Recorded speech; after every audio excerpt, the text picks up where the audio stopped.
이제 다윗을 얘기를 하겠습니다. 다윗은 하나님과 이미 연합이 되어 있었다. 이거 알아야 됩니다. 이미. 사무엘상 16장 7절을 보면 여호와께서 사무엘에게 이르시되 그의 용모와 키를 보지 말라. 다윗의 형에게 말하는 겁니다. 사무엘이 다윗의 형을 봤더니 용모와 키가 괜찮아요. 이거 사울에게 썼단 말이죠. 그러니까 그렇게 생각한 거예요. 용모와 키를 보는 거예요. 처음에는 용모와 키를 보고 사울을 뽑았는데 하나님이 이제 그게 아니라 이제 진짜 하나님 나라의 왕을 내가 보여주겠다 이거예요. 여호와께서 사무엘에게 이르시되 그의 용모와 키를 보지 말라. 내가 이미 그를 버렸노라. 내가 보는 것은 사람과 같지 아니하니 사람은 외모를 보거니와 나 여호와는 중심을 보느니라 하시더라. 그러니까 이게 사울한테 한 얘기는 아니지만 사울이 뽑혔던 그 이유를 여기서 말하면서 사람은 그렇게 본다. 이 말은 사울은 사람이 뽑은 왕이에요. 그러니까 이방과 같은 왕. 그 소리를 은연중에 깔면서 이제 사울을 밀어내는 거예요. 하나님이. 나는 그렇게 하지 않는다. 너 또 사울과 같은 왕 뽑지 말라 이거고 이제 나는 중심을 본다. 이 말은 다윗은 이미 하나님의 마음에 하나님을 아는 자였고 하나님과 동행하는 자였다는 거예요. 이미. 사무엘상 16장 17절에서 19절 보면 사무엘상 16장 17절에서 19절 보면 사울이 신하들에게 명령을 내렸다. 이 사울이 좀 약간 상태가 안 좋아져가지고 이제 그러면 수금을 잘 타는 사람을 찾아보고 있으면 나에게 데려오라. 수금을 통해서 이 귀신을 내쫓으려고 하는 거죠. 젊은 신하 가운데 한 사람이 사울에게 대답했다. 잘 보세요. 이건 다윗이 어렸을 때인데 이 기름 부음 받고 나서 거의 얼마 안 있을 때인데 제가 베들레헴 사람 이새에게 그런 아들이 있는 것을 보았습니다. 그는 수금을 잘 탈 뿐 아니라 용사이며 용감한 군인이며 말도 잘하고 외모도 좋은 사람인데다가 주님께서 그와 함께 계십니다.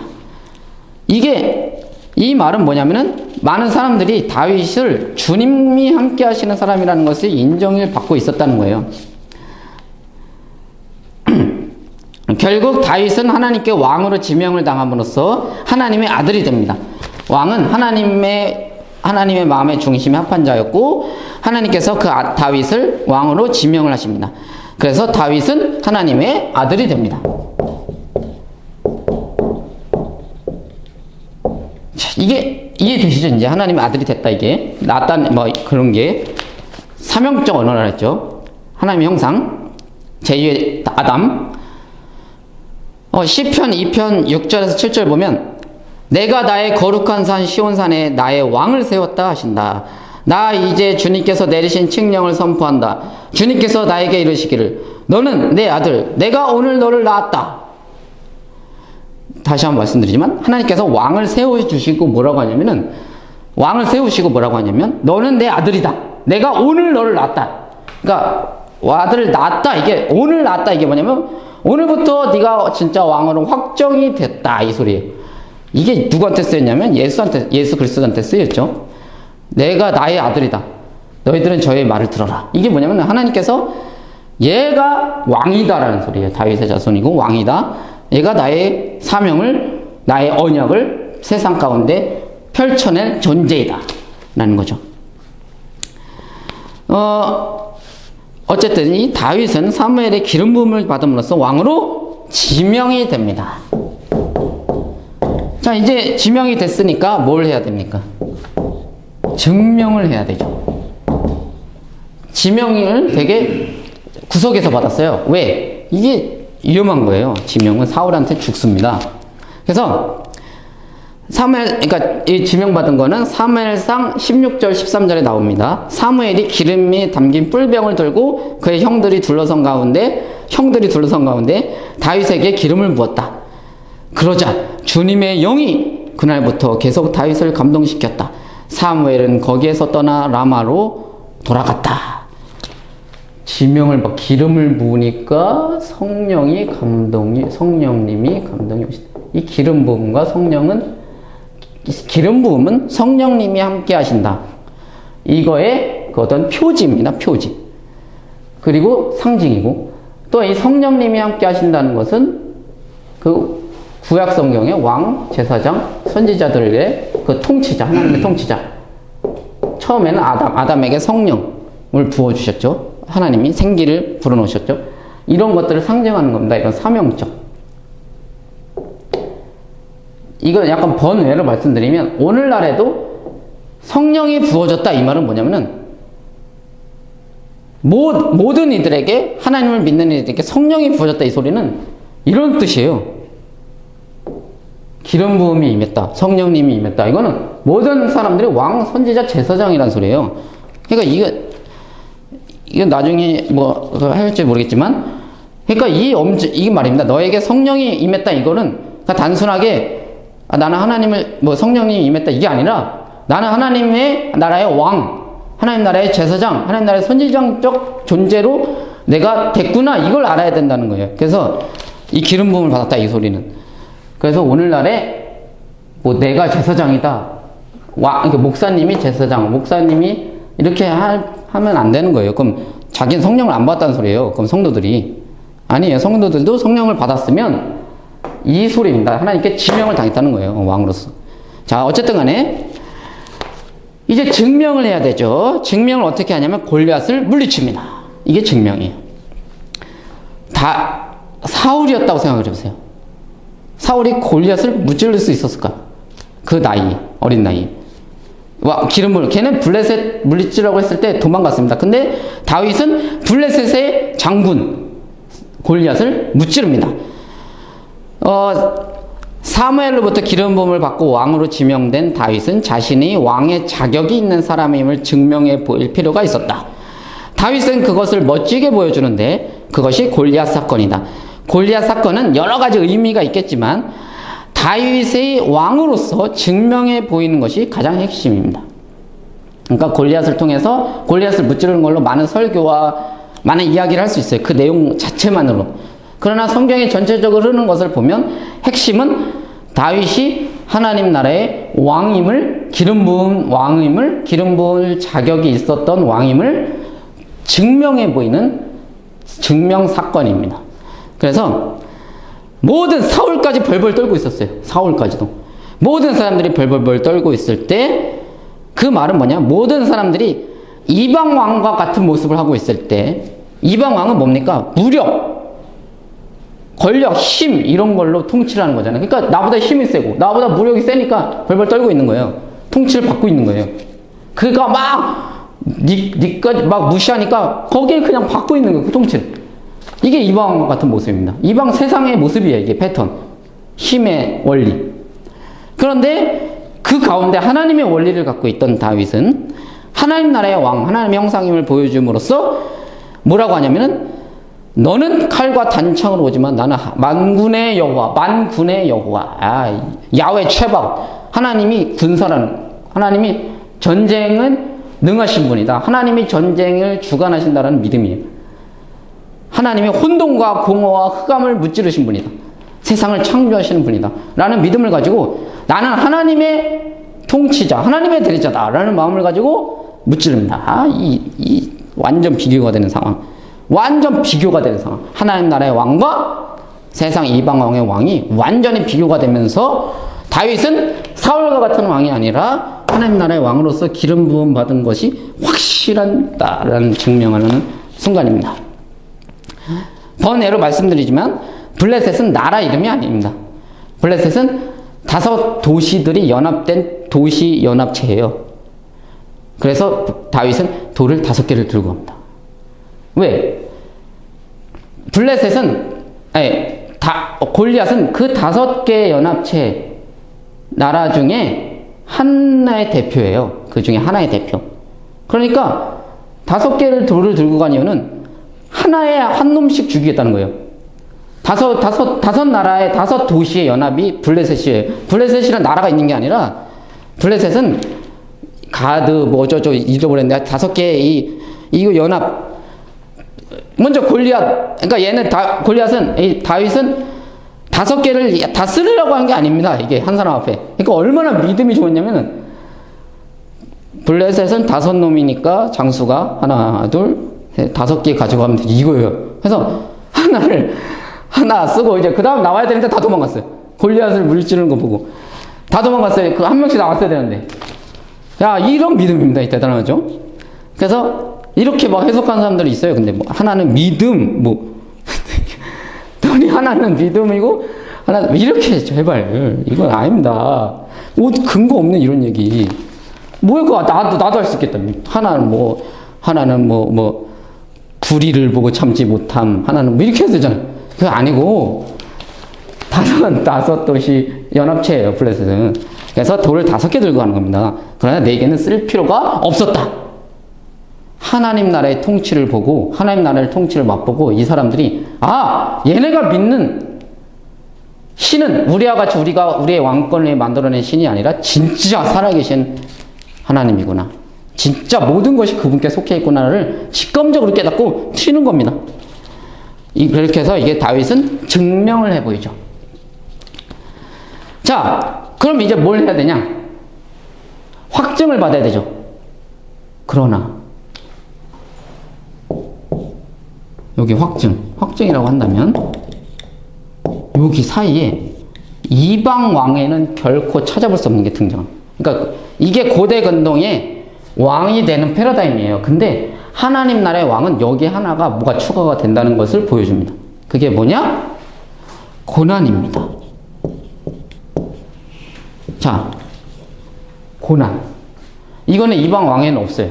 이거는 고대 근동의 패러다임이 아니에요. 그러니까 이 성경은 고대 근동 이야기를 그 패러다임을 통해서, 그러니까 당시 시대의 역사, 당시 시대 배경을 통해서 1차 청자가 당시 사람들이니까 당시 사람들에게 이해할 수 있도록 그런 역사를 통해서 하나님이 메시지를 주시지만 뭔가는 달라요, 항상. 창조 이야기도 고대 근동 신화랑 비슷하거든요. 근데 달라요. 다른 것 때문에 이게 완전히 뒤집어집니다. 그냥. 이게 고대 근동을 따라한 게 아니라 이거를 통해서 완전히 다른 걸 말씀을 하시는구나. 이걸 깨달아야 돼요. 뺏긴 게 아니에요. 그걸 통해서 얘네가 못 알아들으니까 그걸 통해서 다른 뭔가 메시지를 전달하는 거지. 거기에 그 메시지가 뭐냐면 이 고난입니다. 이거는 이방 왕에는 없어요. 자, 이 고난을 받을 때 다윗이 썼던 게 시편들이 많죠. 잘 생각해 보세요. 예수 그리스도가 고난을 받을 때 무엇을 인용을 많이 했는지 아십니까? 시편이에요. 다윗이 고난받을 때 썼던 시들. 왜? 막 그냥 예수님이 다윗이니까 이런 게 아니라 이 패러다임을 생각해 보세요. 예수님이 지명을 받고 귀신을 내쫓고 병자를 내쫓으면서 사단은 나에게 결박됐다. 이게 뭐냐? 전쟁에서 이겼다는 거예요. 사단을 무찌르는 겁니다. 그래서 증명을 해 보였는데 이제 하나님 나라의 왕이 돼야 되는데 고난을 받죠. 오히려 핍박을 받고 도망가고 십자가에서 죽기까지 고난을 받죠. 그러면서 뭐를 인용하냐? 다윗을 인용합니다. 이해되시죠? 이제 이 메시지 이걸 알아야지 이게 이해가 되는 거지. 왜 이거 다윗은 이건 예언도 아닌데, 예언이 아니에요. 뭐 앞으로 뭐 이런 일 아니면 이렇게 돼야 된다 뭐 이런 것도 아니고 그냥 다윗이 고난을 속에서 하나님께 부르짖는 그것들을 예수님이 하셨다는 이야기는 이 다윗의 삶, 다윗이 왜 이렇게 받았습니까? 하나님 나라의 왕으로 인정받고 하나님의 언약을 이루기 위해서 고난을 받았던 것처럼 예수님도 그 고난이다라는 것을 전달하는 거예요. 이걸 알아야 됩니다. 그래서 고난을 통해서 참 하나님의 형상, 참 인간으로서, 참된 인간, 참된 모범적 인간으로서 다윗이 아무리 하나님의 중심에 합했지만 부족한 점이 있지 않겠습니까? 뭐 하나님이 너가 너무 좋아 이렇다고 해서 얘가 완벽하다는 소리가 아니에요. 하나님은 항상 그렇게 여겨주시는 경향이 있어요. 어떠한 조금만 그것만 있어도. 이게 하나님의 스타일입니다. 과장법이에요. 하나님 맨날 과장하세요. 난 너가 최고야. 이게 과장입니다. 아니에요. 그런데 하나님은 그런 경향이 있어요. 일단 과장법으로 다윗을 지켜 세워주셨지만 다윗에게도 부족한 점이 있기 때문에 이 고난을 통해서 참된 하나님 나라의 왕으로 만들어 가신다는 겁니다. 이게 이 타락한 세상에서 어쩔 수 없는 거예요. 타락이 너무 스며들었기 때문에 다윗의 마음 속에, 다윗의 삶 속에 타락이 너무나 하나가 되었던 부분들이 있기 때문에 고난이 아니고서는 빼낼 수가 없다는 거예요. 어쨌든 간에 그러니까 이 고난은 회복의 프로젝트에 들어가는 거예요. 회복 프로젝트에 들어가는 거지 파괴 프로젝트에 들어가는 게 아닙니다. 어쨌든 간에 이 고난 아담은 고난 없이 왕이 됐죠. 아담은 왜? 타락 이전이니까. 그래서 그 후는 고난을 통과해야 됩니다. 타락이 너무 스며들었어요. 자, 다윗은 굉장히 예수 그리스도의 상징적 인물입니다. 다윗은 실제 역사적 인물이지만 상징적 인물이라는 건 이런 걸 통해서 이제 말하는 거예요. 제가 아까 하나님에 의해서 폐위된 사울. 이미 사울은 폐위됐어요. 그러나 권력이 있습니다. 이미 폐위됐으나 아직 폐위되지 않은 이 사이의 왕이 다윗입니다. 그래서 다윗은 그 폐위됐으나 폐위되지 않은 왕에 의해서 고난을 받는 거예요. 예수 그리스도도 이미 폐위됐으나 이 사단의 종 인간왕. 인간왕은 지네가 진짜 왕인 줄 알지만 사실은 사단의 종이잖아요. 하나님은 사단을 막 무찔렀어요. 너네가 다 끝난 거예요. 그러나 얘네들은 아직까지 세상에서 권력이 있기 때문에 다윗을 괴롭히는 거, 예수 그리스도를 괴롭히는 겁니다. 근데 그 괴롭히는 것을 그대로 튀면 안 돼요. 감당해내야 되는 겁니다. 그 안에서. 죽기까지. 왜? 그래야지 이 안에도 있던 이 안에 세상의 왕과 같은 모습들이 찢기가 빠져나가는 거예요. 근데 예수와 다윗의 차이점. 다윗은 자기의 찢기를 빼내는 거지만 예수 그리스도는 찢기가 없는 분입니다. 그래서 타인을 위해서, 온전히 타인을 위해서, 온전히 다른 사람들의 모범이 되시고 다른 사람들에게 그 근거, 동력이 되시기 위해서 고난을 받으신 거예요. 죄가 없으신데 고난을 받는 거죠. 어쨌든 이런 차이가 있지만 상징적 의미로 충분합니다. 다윗은 자신의 왕됨을 증명하고 나서 확증받기까지 엄청난 고난의 세월을 겪습니다. 이것은 이방 왕들과 너무 다른 모습입니다.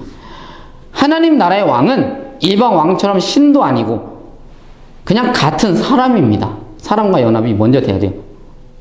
모범적 사람. 그 다음에 같은 형제예요. 같은 가족이에요. 또한 그의 다스림은 정의와 공의로 섬기는 것이지, 정의와 공의로 섬기는 것이지 지배와 착취도 아닙니다. 하나님의 형상으로서, 하나님 나라의 왕은 하나님의 형상으로서 하나님스러움을 반영하는 것이고, 그의 자녀들, 그러니까 그의 백성들도 서로 왕자와 공주로서 서로를 다스리는 거예요. 같은 형제라는 거예요. 그리고 그들은 장자인 아담, 즉 왕, 장자인 왕, 여기서는 다윗에게 속한 자로서 다윗과 연합하여 그들의 길을 따르는 겁니다. 그가 통치하는 스타일을 따르는 거예요. 그의 통치의 원리를 입각해서 살아가는 거예요. 그게 연합입니다. 그 연합을 통해서 그에게 본받고 그에게 배우고 그에게 배워서 연합됨으로써 그와 연합된다는 것은 곧 누구와 연합된다는 거죠? 하나님과 연합된다는 거죠. 왕과 연합된다는 것은 대리자니까. 그런 모습을 하나님께서 원하셨던 것입니다. 그래서 타락한 세상 속에서 하나님 나라의 인간 왕은 타락, 고통, 깨어짐을 먼저 알아야 돼요. 그러니까 다윗처럼 이 타락한 세상이기 때문에 그 타락의 고통을 몸소 경험을 통해서 이게 개선되어져 나가야 된다는 것입니다. 깨어진 세상과 연합이 돼야 돼요. 먼저 타락한 세상. 이 다윗은 이 타락한 세상과 연합이 되는 모습입니다. 정말 이 왕같지도 않은 그 왕들의 그런 것들을 몸소 다 받아내야 돼요. 이게 타락한 세상에서 인간왕입니다. 하나님 나라의 왕입니다. 타락한 세상에서. 아직 회복되지 않은 그 나라에서. 그래서 이것을 통해서 다윗이 배운 건 자신의 마음에 있는 찢기도 제거가 되지만 타락한 백성들을 다스려야 되잖아요. 타락한 세상에 고통받는 백성들, 타락한 왕에 의해서 그들의 아픔을 품어주는 존재로도 확장이 되는 겁니다. 그러니까 단순히 자기의 잘못된 것만 개선이 되는 게 아니라 잘못이 없어도 없는 것까지 고통을 받는 이유는 그 타락한 세상에 짓눌려 있는 사람들을 긍휼히 여기고 그들을 공감해주고 그들을 품어줄 수 있는 존재로 만들어 가시기 위해서 고통을 받는다는 겁니다. 왜? 세상이 타락했기 때문에. 타락하지 않았으면 그럴 필요가 없습니다. 근데 타락했기 때문에. 타락한 세상에서 하나님 나라의 왕은 타락한 세상을 품을 수 있는 품을 만들어내는 겁니다. 그래서 다윗의 이 고난이 전쟁으로 인한 증명보다 더 핵심되는 하나님 나라의 왕이 되는 증명의 순간입니다. 증명의 순간. 그러니까 이방 나라의 왕은 단순히 전쟁 이기면 됐어요. 그러나 하나님 나라의 왕은 전쟁을 이길 뿐만 아니라 고난에서 어떤 모습을 보여주느냐, 고난을 감당해내느냐, 고난을 모두 품어내느냐, 십자가에 죽기까지 순종하느냐, 이게 그래서 신약에 보면 예수님이 십자가에 죽으심으로 하나님께서 그를 높이셔서 왕으로 삼으시다 이런 말이 나와요. 이해가 되시죠? 왜? 이 증명의 순간이었거든요. 진짜 왕으로서의 전쟁은 이겼어요. 사단을 무찔렀어요. 근데 이 고난, 여기 있을 때 예수님의 제자들이 최고다 이랬잖아요. 우와 진짜 최고다, 왕으로 삼자. 그러나 예수님에게 한 가지 남는 증명의 순간이 있었어요. 그게 십자가입니다. 고난입니다. 고통입니다. 백성들은 그걸 알지 못했어요. 얘네들은 알았어야 됐어요. 왜? 다윗 왕이 이미 구약 성경을 통해서 다윗 왕을 통해서 하나님이 증명해 나가는 방법 중에 고난이 있었다는 것을 알았어야 됨에도 불구하고 성경을 잘못 읽은 겁니다. 유대인들은.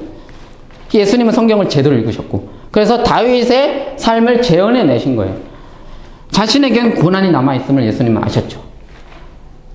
여기에서 다 떠나가죠. 여기에서 다 떠나갑니다. 제자들도. 그러나 예수 그리스도는 참된 모범, 참된 이스라엘, 참된 다윗의 모습으로 고난을 온전히 감당해내면서 어떻게 감당해내냐? 다윗의 시편을 막 읊으면서 참아내는 겁니다. 이걸 이제 이해가 좀 되셔야 될 겁니다. 성경이 이렇게 짜여져 있어요. 그래서 다윗의 시편을 말하는 겁니다. 어쨌든 간에 이 인간 대리왕은 연합적 존재입니다. 하나님, 단순히 기능적 연합이 아니라 인격적 연합, 타락한 세상, 타락한 백성들과 연합이 돼야 돼요. 그 속에서 하나님의 백성으로 살아가는 참된 하나님의 사람이 돼야 됐어요. 왕은. 또한 하나님과 연합이 돼서 하나님의 통치를 받는 이 타락한 세상에서 이미 폐위됐으나 폐위되지 않은 그 왕의 다스림이 있는 세상 속에서 이미 인정이 됐으나 아직 진짜 왕으로 등극하지 않은 하나님의 통치를 받는 그 중간에 끼어있는 이 존재, 요거를 한마디로, 이 고난을 한마디로 십자가라고 하는 겁니다. 십자가의 길. 이렇게 좀 이해를 하셔야 됩니다. 다윗의 고난을 요약하면 다음과 같습니다. 다윗의 고난을 요약하면 첫 번째, 다윗의 고난은 기름 부음으로부터 시작됩니다. 즉 그의 고난은 그의 죄로 인한 고난이 다가 아닙니다. 죄로 인한 고난도 있어요. 그러나 죄로 인한 고난이 아니라 더 본질적인 것은 사울의 시기심, 이미 폐위되었지만 권력을 아직 휘두르는 왕에 의한 고난이 가장 핵심입니다. 그러니까 기름 부음을 받았다는 것은 왕으로 인정을 받았는데 얘가 왕이기 때문에 아직 폐위됐으나 폐위되지 않은 그 왕에 의한 고난, 이 고난이 가장 핵심적인 거고요. 두 번째는 이 고난 중에 다윗은 뭘 하냐면 단순히 도망만 다니지 않습니다. 사울의 폭정에 의해 소외되고 배제되어 있는 사회적 약자들과 연대합니다. 이게 나와요. 다윗이 아둘람 동굴에 있을 때 사울의 폭정에 짓눌렸던 사람들이 다 몰려듭니다. 그래서 아둘람 공동체를 이뤄요. 거지들, 이런 사람들 엄청 많아집니다. 사회적 약자들과 연대하고 그들의 고난을 체휼하며 그들을 그 안에서 회복시킵니다. 지도 고난당하면서. 이 다윗은 자기도 고난 속에 있고 자기도 고통스러우면서 도망다니기 뿐만 아니라 그들의 그 소외된 자들의 왕으로 이미 등극이 됩니다. 세상에서 인정받지 못했지만 이미 그 구석에서는 왕입니다. 다스림이 있습니다. 하나님 나라의 다스림을 펼치고 있어요. 이미. 꼭 예수님 같지 않습니까?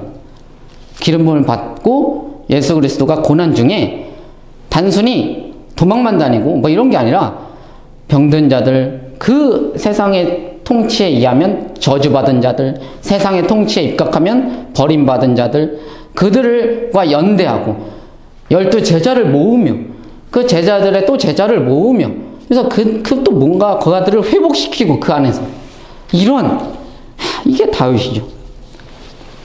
사무엘상 22장 1절에서 2절 보면 다윗은 거기에서 떠나 아둘람 굴 속으로 몸을 피하였다. 도망간 거예요. 사울에서. 그러자 형들과 온 집안이 그 소식을 듣고 그곳으로 내려가 그에게 이르렀다. 그들뿐만 아니라 압제를 받는 사람들과 이 다윗을 찾아간 사람들, 다윗이 도망 중에 압제를 받는 사람들, 빚에 시달리는 사람들, 그리고 원통하고 억울한 일을 당한 사람들도 모두 다윗의 주변으로 몰려들었다. 이게 하나님 나라의 왕입니다. 이렇게 해서 다윗은 그들의 우두머리가 되었으며 이미 됐어요. 왕이 400명이나 되는 사람들이 그를 따랐다. 이게 예수 그리스도의 모형입니다. 근데 다윗이 이처럼 이게 하나님 나라의 왕은 하나님 나라의 왕이 이 세상에 등극했다. 타락한 세상에 등극했다. 이러면 이 타락한 세상 속에서 짓눌려 있었던 자들에게 복음입니다. 하나님이 이스라엘을 출애굽시켰다. 이것은 애국과 같은 나라들에겐 비극이죠. 그러나 이스라엘과 같이 억압되어 있던 나라들에겐 복음이에요. 이게 하나님이 얘네가 믿는 하나님은 출애굽을 시킨 하나님이래. 그러면 그 하나님은 가난한 자, 억압받는 자야 왕이시네? 그렇지. 그들에게 관심이 있는 분이네? 그렇지. 세상은 항상 이긴 자, 승리자, 걔네들이 만들어낸 그 신화, 걔네들의 하나님이었는데 여기는 이런 하나님이네? 완전 달라. 그는 자비하시고 인자하시며 원통하는 자를 풀어주시는 하나님이야. 이게 복음이죠. 약한 그런 자들의 복음. 그러나 이런 자들에겐 심판입니다. 이 메시지는. 이러한 것을 보여주는 거죠. 이 다윗은. 그리고 세 번째, 다윗의 고난을 통해서 보여주는 것. 다윗은 결코 세상적인 방법, 즉 피해 쿠데타를 통해서 왕위에 오르지 않습니다. 이걸 보여주려고 성경이 얼마나 노력하는 줄 알아요? 그러니까 성경은 다윗 이후에 지어진 거기 때문에 다윗의 왕권을 옹호하기 위해서 가장 그 핵심적인 게 뭐냐면 다윗은 절대 쿠데타를 통해서 왕위에 오르지 않았다. 이걸 보여주려고 사울이 동굴에 있을 때 죽이지 않았다. 이거 알려주려고 하는 거예요. 이걸 2번이나 기록합니다. 옷을 잘라갔다. 이걸 왜 이런 걸 쓰냐면은 다윗은 결코 세상의 방법으로 피해 쿠데타를 통해서 그런 식으로 세상을 이 왕위를 찬탈하지 않았다. 왕이 찬탈자가 아니다. 다윗은 그런 존재가 아니다. 라는 것을 보여주려고 하는 거예요. 이처럼 사울은 다윗을 죽일 기회가 2번이나 있었으나 그를 자신의 칼을 사용하여 죽이지 않는 모습을 보여줌으로써 사무엘 선지자는 다윗의 왕위 등극을 합법적인 것으로 묘사하려 한다. 예수님 같지 않습니까? 예수님이 왕위에 등극할 때 곰들아, 사자들아, 저 궁궐을 쳐들어가서 다 부셔라. 이런 십자가에 달려들어왔을 때 십자가에 내려와라. 내려와서 네가 왕임을 증명해. 이랬을 때 내려와서 할 수 있는데 안 하잖아. 이게 똑같은 거예요.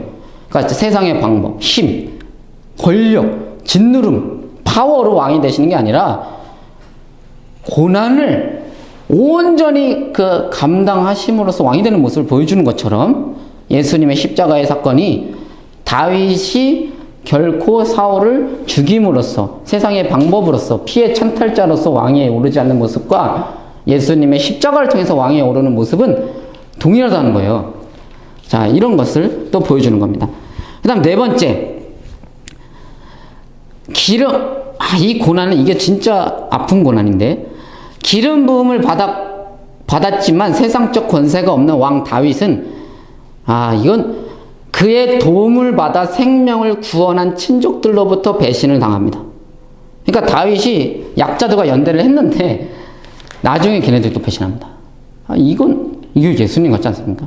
예수님이 진짜 막 다 그렇게 했는데 나중에 예수님을 다 배신합니다. 그 백성들이 십자가 못 박아라라고 외칩니다. 나중에는 처음에 왕이요 막 이러다가 잘해주니까 왕이라고 했다가 갑자기 고난을 받으니까 약해지니까 배신하잖아요. 사무엘상 23장 5절 보면 다윗이 그일라로 출전하여 블레셋 사람과 싸웠다. 결국 그들을 쳐서 크게 무찔렀으며 블레셋 사람은 집짐승들을 전리품으로 몰았다.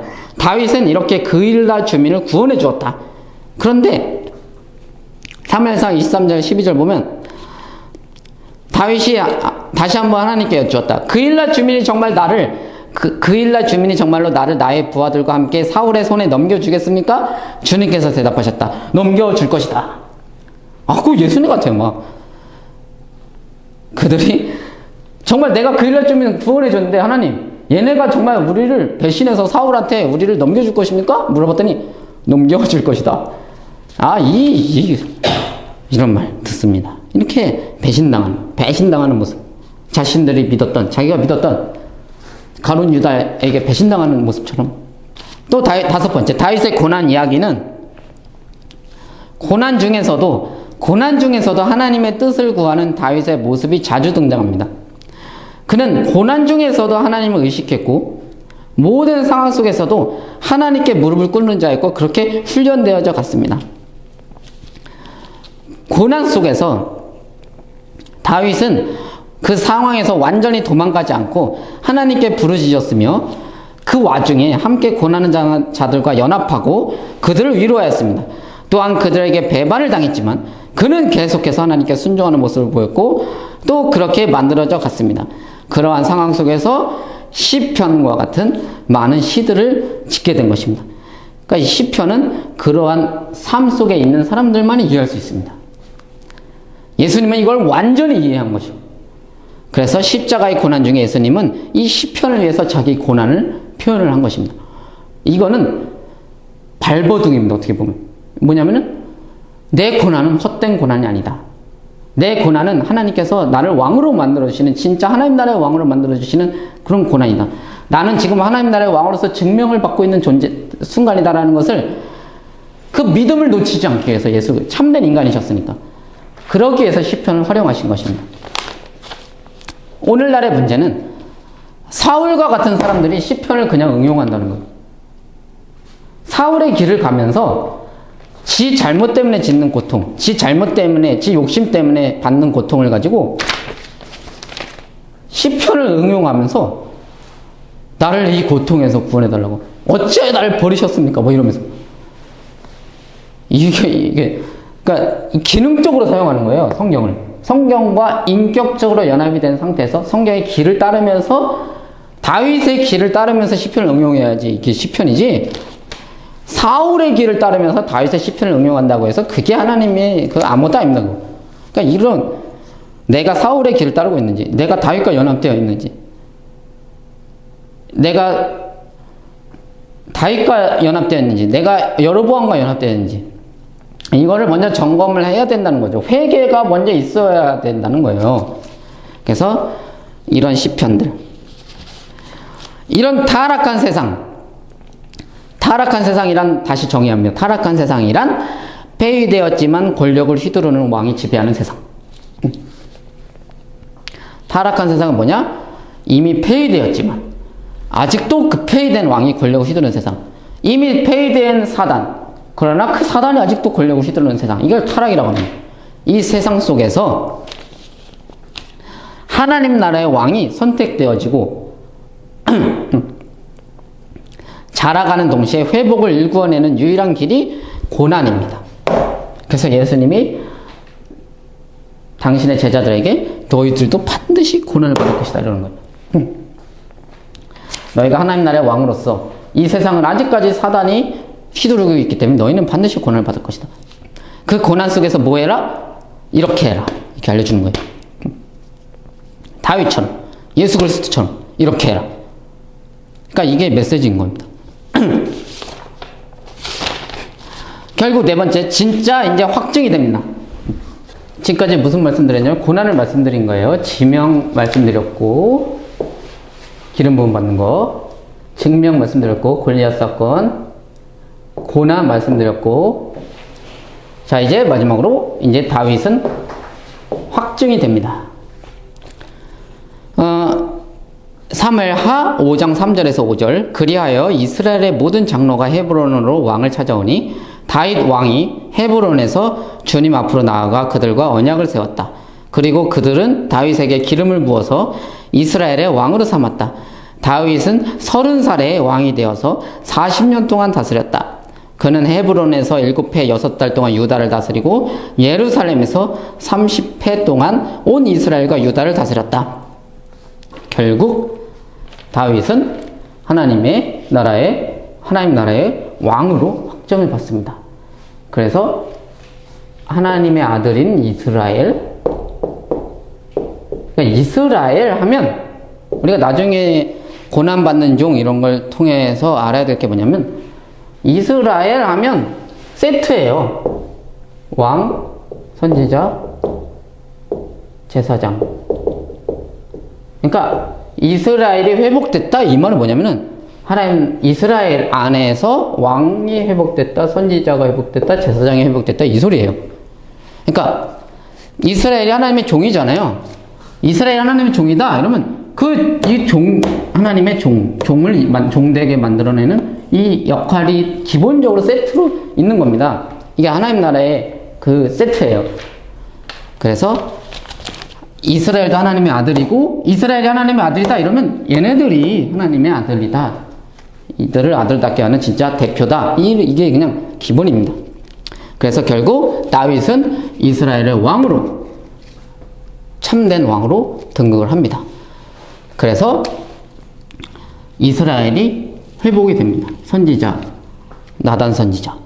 자, 이 선지자는 뭐냐면은 이방 왕은 지 멋대로 하잖아요. 근데 하나님 나라의 왕은 절대 지 멋대로 하면 안 됩니다. 그 아담의 길입니다. 그래서 율법, 하나님의 말씀을 날마다 상고해야 돼요, 왕. 그리고 이 왕이 그걸 못할 수도 있잖아요. 사람이기 때문에. 그래서 붙여준 게 선지자입니다. 그래서 선지자는 계속해서 왕을 견제하는 거예요. 하나님의 말씀에 어그러지면 선지자가 가서 제대로 해라 이렇게 하면 네가 왕이냐? 진짜 왕이냐? 네가 아담이냐? 네가 사울이냐? 사울의 길을 갈 거냐? 이렇게 해가지고 왕은 그래서 선지자와 연합이 돼야 되지만 친해지면 안 됩니다. 거리가 있어야 돼요. 연합이 되지만 연합이 될 수 없는 존재, 왕과 선지자의 관계. 그리고 또 그 하나님의 언약, 증거막이라 했죠, 성전. 그 증거막을 통해서 또 이 백성들을 또 이 모든 사람들이 하나님의 백성 아닙니까? 왕, 선지자도. 그 백성들을 또 하나님의 그 제사장, 어떤 제의적인 그런 또 역할을 백성을 대표하는 게 또 이 제사장이고요. 이게 이제 하나님 나라의 언약 백성으로 만들어가는 세 가지 세 가지 기능이죠. 어쨌든 간에 이 다윗은 이제 진짜 왕위에 올랐습니다. 다시 한번 말씀드리지만 이 다윗은 모범이에요. 백성의 모범. 왜? 고대 근동의 왕들은 자기 백성들과 자기와 질적 차이를 만들어내기 원했어요. 나는 이걸 한다. 너네는 하면 안 돼. 왜? 나는 왕이니까. 이게 세상의 왕이에요. 그러나 하나님 나라의 왕은 모범이 돼야 되는 존재예요. 참된 백성. 내가 이렇게 한다. 그러니까 너희들도 나를 따라와. 이게 하나님 나라의 왕입니다. 내가 이렇게 하니까 너희들도 해라. 나가 이걸 안 하니까 너희들도 하면 안 돼. 이게 하나님 나라의 왕입니다. 완전 다르죠. 예수가 하나님 나라의 왕이에요. 나를 따르라. 이게 진짜 왕입니다. 여호수아, 모세, 나를 따르라. 세상의 왕. 나는 하고 너는 하지 마. 그래서 모범으로서의 다윗. 이것을 우리가 이해를 해야 됩니다. 결과적으로 이스라엘의 왕은 백성들과 다른 존재가 아니라 가장 하나님의 백성다운 존재가 되어야 하는 것입니다. 왕에게 요구되는 사항들, 하나님 나라의 왕에게 요구되는 사항들은 다 백성에게도 해당이 되는 겁니다. 신명기에서는 이스라엘 백성들에게 마음을 다하고 뜻을 다하고 힘을 다하여 하나님을 사랑해라 이런 말씀을 하셨잖아요. 근데 하나님이 다윗에게도 이런 말을 합니다.